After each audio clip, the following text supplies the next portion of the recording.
चैत्र नवरात्रि क्यों मनाई जाती है? असली रहस्य जानकर चौंक जाएंगे।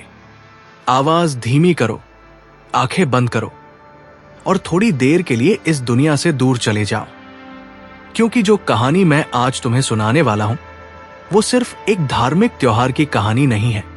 ये कहानी है उस समय की जब पृथ्वी पर अंधकार था, जब देवता भी घुटनों पर थे, जब एक स्त्री की शक्ति ने ब्रह्मांड को बचाया। ये कहानी है मां दुर्गा की। ये कहानी है नवरात्रि की उस आत्मा की जो सदियों से हर इंसान के दिल में जलती एक ऐसी लौ की तरह है जो न तूफान से बुझती है न अंधेरे से। तो सुनो, बहुत ध्यान से सुनो। नमस्कार प्यारे दर्शकों, मैं अर्जुन एक बार फिर आपका हार्दिक स्वागत करता हूं आपके अपने चैनल विद्या ज्ञान सागर में। दोस्तों, आज हम एक नई कहानी और एक नया वीडियो लेकर आपकी सेवा में उपस्थित हुए हैं। आज की कथा अत्यंत ज्ञानवर्धक और प्रेरणादायक है। कथा शुरू करने से पहले आपसे एक विनम्र निवेदन है। शास्त्रों में कहा गया है कि अधूरी छोड़ी गई कथा दुख और पाप का कारण बनती है, इसलिए इसे अंत तक अवश्य सुने।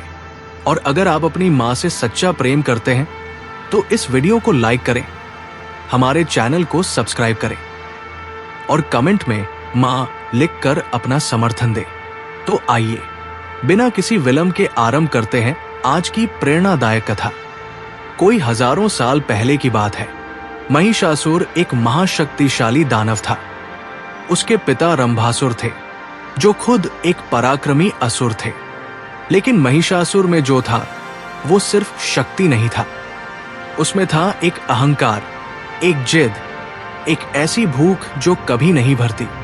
उसने सोचा, अगर मुझे सबसे ताकतवर बनना है तो मुझे ब्रह्मा जी से वरदान लेना होगा। वो हिमालय की सबसे ऊंची चोटी पर गया। वहां उसने कठोर तपस्या शुरू की। दिन बीते, महीने बीते, साल बीते। महिषासुर ने न कुछ खाया न कुछ पिया। वो सिर्फ एक पैर पर खड़ा था, आंखें बंद, माथे पर सूरज की आग, पैरों के नीचे बर्फ की चट्टानें। देवता उसकी तपस्या देखकर घबरा गए। उन्होंने ब्रह्मा जी से कहा, हे प्रभु, इस दानव की तपस्या रोको, इसे वरदान मत दो।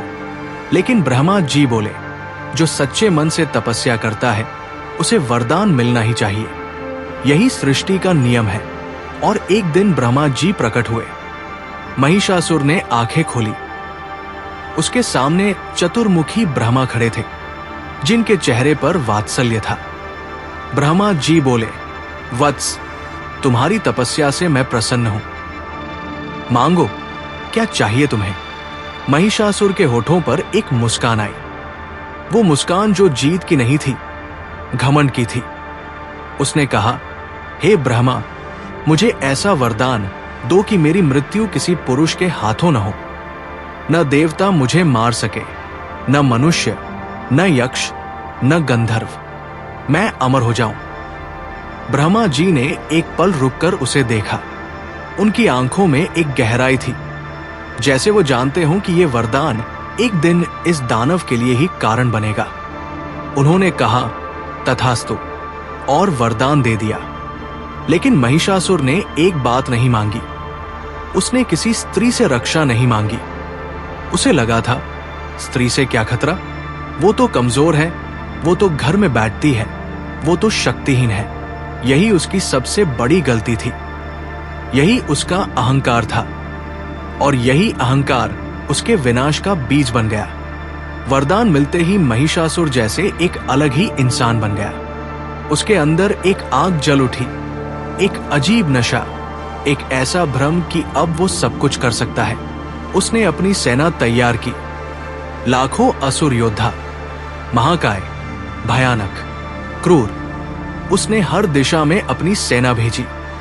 पहले उसने पृथ्वीलोक पर कब्जा किया, फिर पातालोक, फिर उसकी नजर स्वर्ग पर पड़ी। इंद्रदेव स्वर्ग के राजा थे। उनके पास अमरावती थी, देवताओं का वो नगर जहां हमेशा वसंत रहता था, जहां हमेशा फूल खिलते थे, जहां हमेशा संगीत गूंजता था। महिषासुर ने स्वर्ग के द्वार पर दस्तक दी। इंद्र ने अपनी सेना को रोकने के लिए भेजा। देवताओं ने पूरी ताकत लगाई। इंद्र ने खुद अपना वज्र उठाया, लेकिन महिषासुर अजेय था। वरदान की ताकत से उसने देवताओं को धूल चटा दी। इंद्र का वज्र टूट गया, वरुण देव का पाश कट गया, अग्नि देव बुझ गए, यम देव पीछे हट गए, और फिर वो पल आया जो देवताओं के लिए सबसे दर्दनाक था। महिषासुर अमरावती के सिंहासन पर बैठ गया। इंद्रदेव को अपना सिंहासन छोड़ना पड़ा। देवता स्वर्ग से निकाले गए। वो जो कभी अमरावती में रहते थे, वो पृथ्वी पर मनुष्यों की तरह भटकने लगे। ये अपमान था।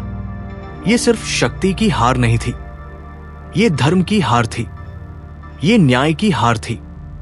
और जब धर्म हारता है, जब न्याय रोता है, तो एक ही आवाज उठती है, मां की आवाज। देवता भटक रहे थे। इंद्र, वरुण, यम, ब्रह्मा, विष्णु, महेश सब एक साथ थे, लेकिन सब असहाय थे। इंद्र के चेहरे पर आंसू थे। वो आंसू राजाओं के नहीं थे, वो एक ऐसे बेटे के आंसू थे जो घर से निकाल दिया गया हो। सभी देवता हिमालय की ओर चले, त्रिदेवों के पास पहुंचे। ब्रह्मा, विष्णु और महेश एक साथ बैठे थे। इंद्र ने कहा, हे प्रभु, महिषासुर ने सब कुछ छीन लिया। स्वर्ग हमारा नहीं रहा। पृथ्वी पर अत्याचार बढ़ रहा है। यज्ञ बंद हो गए। देवताओं का भोग नहीं मिल रहा। धर्म का नाश हो रहा है। हम क्या करें? ब्रह्मा जी बोले, महिषासुर को किसी पुरुष के हाथों मृत्यु नहीं मिल सकती। ये उसका वरदान है, लेकिन उसने एक भूल की। उसने किसी स्त्री से अपनी रक्षा नहीं मांगी। विष्णु जी मुस्कुराए, एक ऐसी मुस्कान जिसमें रहस्य था, एक ऐसी मुस्कान जिसमें उत्तर था। वो बोले, तो फिर एक स्त्री ही महिषासुर का अंत करेगी, लेकिन वो कोई साधारण स्त्री नहीं होगी। वो होगी महाशक्ति, वो होगी आदिशक्ति, वो होगी जगदम्बा। और फिर जो हुआ वो ब्रह्मांड की सबसे अविश्वसनीय घटना थी।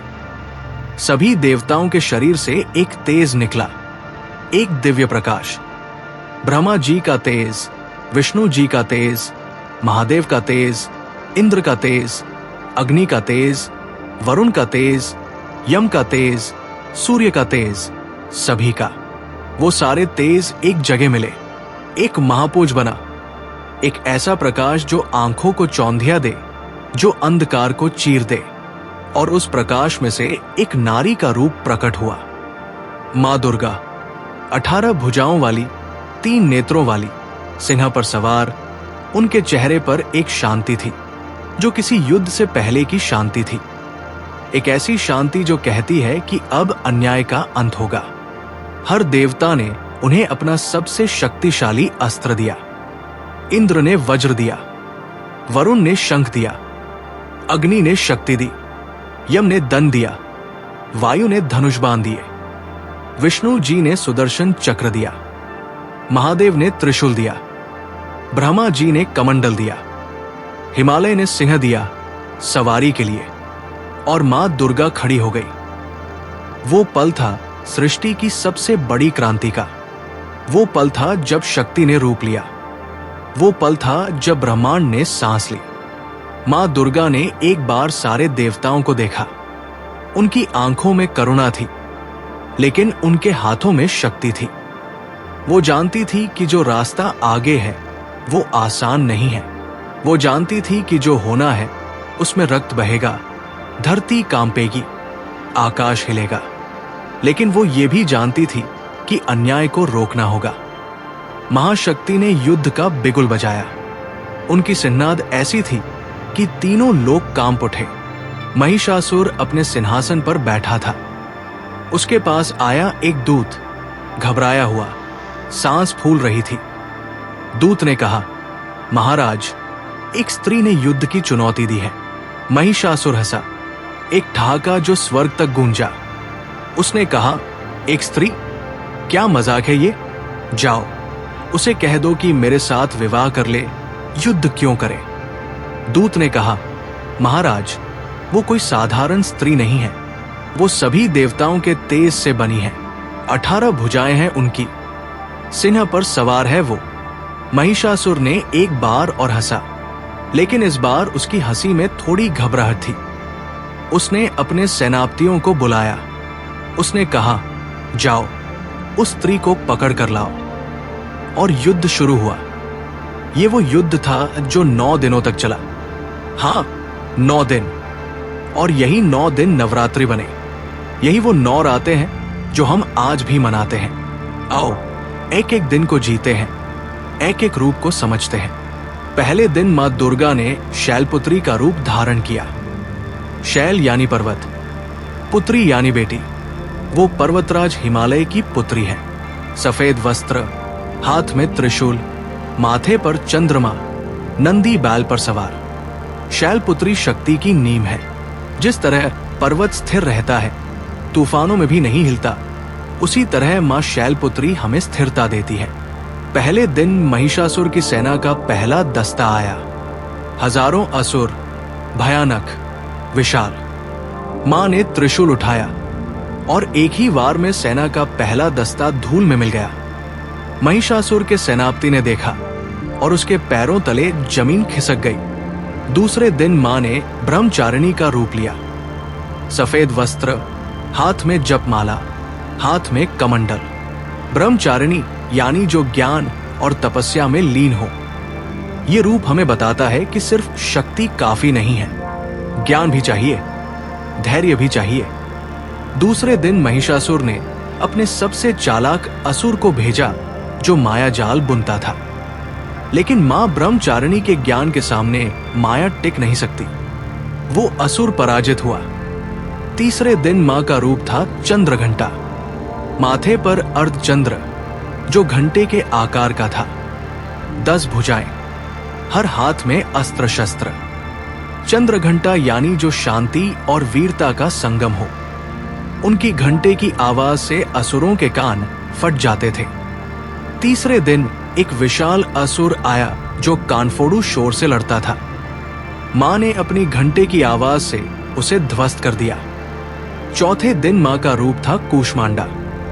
कूष्मांडा यानी जो ब्रह्मांड को पैदा करे।